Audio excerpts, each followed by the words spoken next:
si Kuya Jens, ano yun, reactor natin yan. Official reactor. Hello mga kalingap! Welcome back sa aking YouTube channel, This is Kuya Jens. So kung bago ka lang sa aking YouTube channel, huwag niyo pong kalimutang mag-subscribe at click the bell button para like updated sa bago upload na video. At huwag po nating kalimutang suportahan na Butim Kalingap sa pangunguna ni Kuya Val Santos Matubang, Ate Ed the Vlog at syempre Kalingap Rob.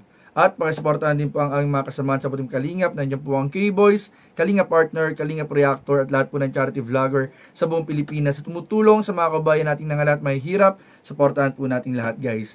So mga Kalingap, sa mga nag-aabang po ng Part 53 ng Tambalang Jomcar at sa mga naghihintay po ng latest update kay paring Jomar at kay Carla, ay ngayong araw po pag-uusapan po natin ang mainit-init pa mga Kalingap na balita. Ano po? Dahil kanina nga po mga Kalingap ay nag-live po si Kalingap Rob at isa po sa mga topic po na kanyang nabanggit ay tungkol sa pagpunta po sa Boracay.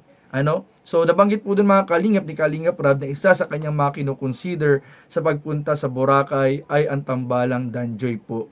Dahil po sa kadahilanan ang Tambalang Danjoy daw po ay hindi pa nakakapag-travel ng magkasama. Subalit ang Tambalang Jomcar naman po ay nakapunta na sa Palawan. At syempre mga Kalingap, dito po nagkaroon ng idea si Kalingap Rob na instead domestic travel po mga Kalingap sa Tambalang Jomcar, ay mas maganda po mga Kalingap na isama po sila sa pagpunta ng family matubang o sa family travel nila sa Japan sa darating pong December. At isa nga po ito mga Kalingap sa talagang gumulat po sa lahat ng mga nag-aabang ng update at ng balita po sa Tambalang Jomcar, dahil isa po sa mga highlight na inaabangan po ng mga sumusuporta at lahat ng nagmamahal ay ang magaganap sanang pagpunta sa Boracay. So samot-saring mga opinion po at mga komento po mga Kalingap ang naglabasan. Subalit meron na rin po tayong mga Kalingap mga nakuhang mensahe galing po sa mga sponsors at lahat po na nagmamahal sa Jomcar. Ang ilan nga po dito mga Kalingap ay nalungkot, meron din naman pong masaya.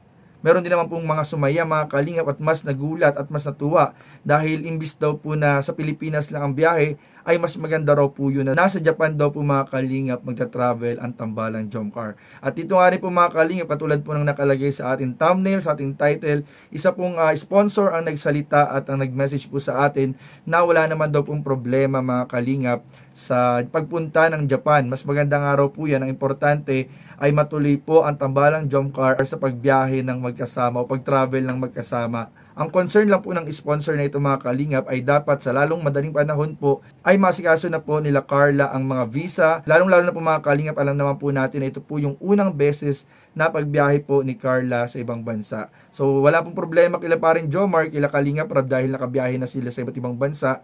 At si Carla po ang medyo kinakailangan pong pagtuunan po ng pansin yung kanyang magiging visa po papunta ng Japan, dahil ito po yung kanyang unang magiging pagbiyahe papunta po ng Japan. Kaya po sa may mga idea po mga Kalingap kung paano po mag-process, kung paano po ito may isa sa katuparan, katulad din po ng sinabi ni Kalingap Rob sa kanyang live, ay baka pwede po kayong magbigay sa atin ng komento, ng suggestion po mga Kalingap o ng tulong. Sa comment section po mga Kalingap, ilagay nyo lang po kung ano po yung mas magandang gawin, mas madaling gawin mga Kalingap para ma-approve po agad yung visa ni Carla kung sakasakali po mga Kalingap na matuloy po itong pagpunta nila ng Japan sa December. At isa na nga rin po mga Kalingap na naisip po ni Kalingap Rob na Jomcar ang isama at sa December ganapin, dahil po alam naman po natin mga Kalingap na December po ay Christmas vacation, Christmas break, at parang ito na rin po yung magiging sem break po. So inaasahan po natin mga Kalingap na ito po ay bakasyon po ni Carla, walang pasok, kaya wala po maapektuhan mga Kalingap na papasok sa paaralan. So yun po mga Kalingap, so comment lang po kayo. Alam po namin na marami po sa inyo ang gustong magsalita patungkol po sa mga nangyari mga Kalingap, pero wag po kayong mag-alala dahil po mga Kalingap, ang ilang mga VIP, ang ilang mga sponsors po ay naunawaan po nila ng mabuti ang sinabing paliwanag po ni Kalingap Rob sa kanyang live. Kaya wag na po tayong mag-worry mga Kalingap, wag po tayong magkaroon ng mga negatibong opinion, negatibong komento, dahil yun nga po mga sponsors at ilang mga VIP sponsors po ay okay lang naman po sa kanila, naunawaan po nila.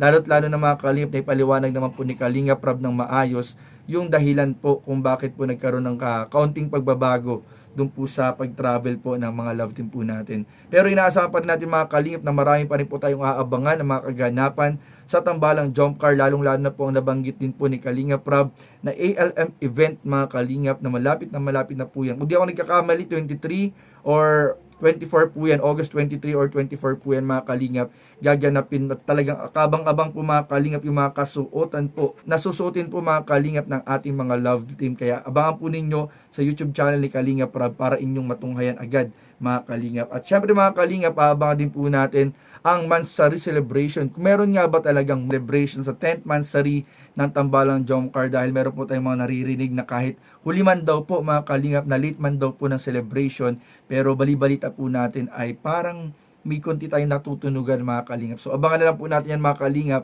dahil hindi pa po nangyayari ang part 53, kaya malay po natin mga kalingap, dyan po i-celebrate sa part 53 ang 10th Mansari ng Tambalang Jomcar. So who knows, yan po ay kuro-kuro lang po yan. Syempre mako-confirm po natin yan mismo sa vlog po ni Kalingap Rab.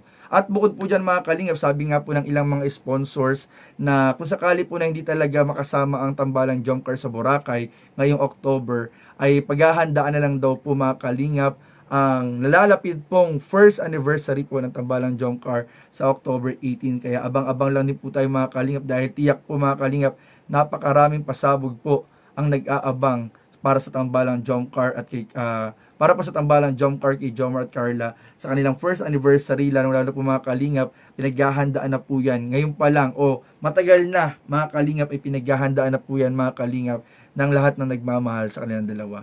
So yun lamang po mga kalingap, at patuloy po nating abangan at tutukan ang Tambalang Jomcar sa YouTube channel ni Kalingap Rab. At syempre huwag po natin kalimutan palaging suportahan ang buting Kalingap sa panguna ni Kuya Val, Ate Edna, Kalingap Rab, at lahat po ng kasama po namin sa K-Boys. And gusto ko rin pong i-shoutout mga kalingap ang lahat ng nagmamahal at sumusuporta sa buong Team Kalingap. At syempre sa ating mga kasama sa K-Boys, sa mga Kalingap partners, Kalingap reactors, supportahan po ninyong lahat. And shoutout din po sa Team Genetics, Team Gen International, Jomcar 18, NC Global Supporters, lahat ng supporters ng lahat ng Love Team, Kalingap Warrior, shoutout po sa inyong lahat, Team Wasang Taiwan and Pinas, shoutout po sa inyo, and sa lahat po ng ating mga tito, tita, shoutout po sa inyong lahat. Maraming salamat po sa inyong pagsuporta sa aming lahat. So yun lang po mga kalingap, at maraming po salamat sa inyong panunood. Please don't forget to like, comment, share, and subscribe sa inyong mga video. Maraming po salamat. God bless. Bye-bye. Thank you po. Grabe naman. Sakto yun sa ano. Ang lamig. Malamig yan.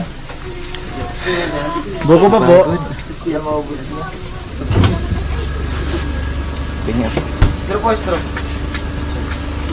May laway ko na po yan. Walang yan. Buko pa yun na talaga. Oo. Ano? Ayaw pong mami. Mami na nga kayo. Mami na nga kayo. Ito.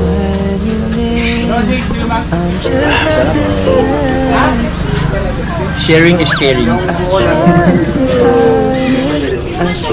Sarang naman ako yung buko dito. Tara na. Tara na. Tara na. May ano po. Ito.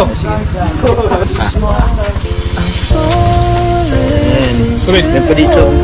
Pati na tayo. Sige na po, hangin po yan. Sa inyo, last one. Nahulog.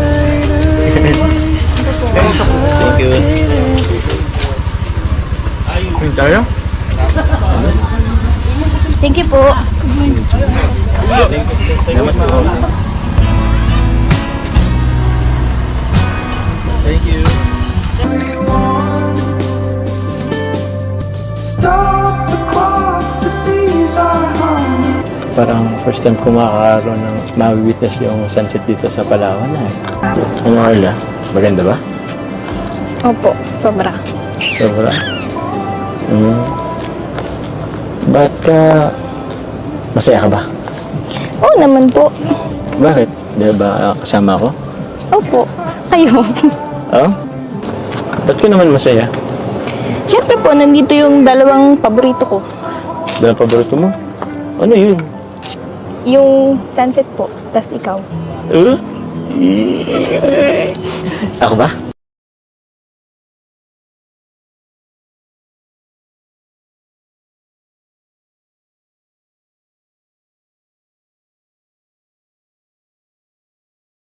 Nakatulong ka rin sa akin para mawala yung pagiging mahihain ko. Kasi dahil din po sa inyo, dami kong nalampas ng pagsulong.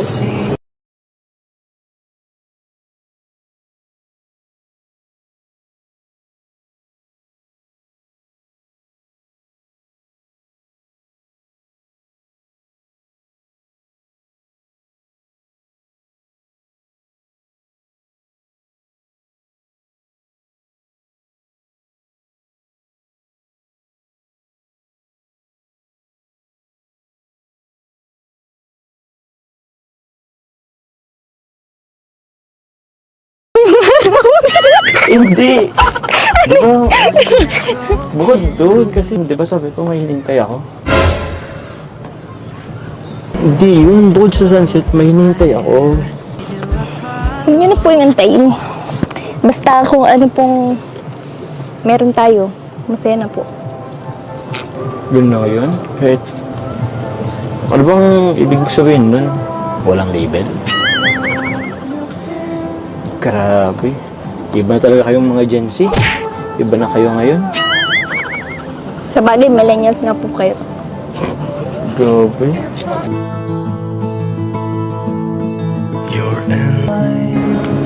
Yan lang, Carla. Nakasama ka namin dito. Kayo din nga po eh. Buti nakasama po kayo. And I tell myself Naalala ko. Yun palang ano wish natin. Di ba magtatapon dito ng barya? Ito. Bago lumabog yung araw. Ito. May barya ka, may barya. Ito, may barya ako. Dapat itong G's para mas malaki. mas madali, mas ano. Kasi isa tayo. Sige. Yan. Sige, Carla. Wish ka na muna.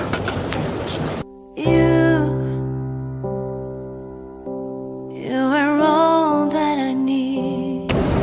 Ikaw naman po. Sige, ako naman. You are the moon Ba't po kayo nakatingin sa akin? that keeps me alive. Ikaw kasi ang wish ko eh. You are the glue, I'll be there for you. You are the water that keeps me alive. Wherever you go.